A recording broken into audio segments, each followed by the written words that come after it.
నమస్తే అందరికీ సాయిరా.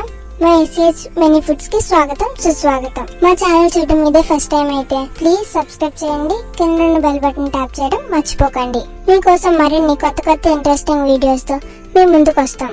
సో ఈ మా కంటెంట్ మీకు నచ్చుతుందని ఆశిస్తున్నాం. ఈ రోజు వీడియోలో ఒక హెల్దీ రెసిపీని చూద్దాం రండి. Hey you, my husband, what doing you?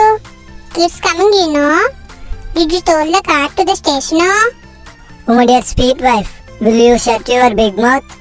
Your English is irritating me. ఏటయ్యా సిటీ నుంచి పిల్లలు వస్తున్నారని నాడు ఇంగ్లీష్ ముక్కలు నేర్చుకున్నాను. దానికి నువ్వు కమ్మ కొడతావేటి? నీకేదో పెద్ద వచ్చేసినట్టు. పోన్లే, సిటీ నుంచి పిల్లలు వస్తున్నారు కదా, వాళ్ళకి ఏదో స్పెషల్ చేసి పెట్టు. నీది నాది బెబ్బే ఇంగ్లీష్లే.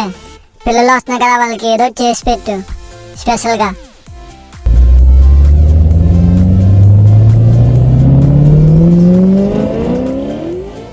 అయ్యో పిల్లలు వస్తారు. పక్కనే ఉన్నాను కదా, ఎందుకు అలా గోడిగేలా అరుస్తా?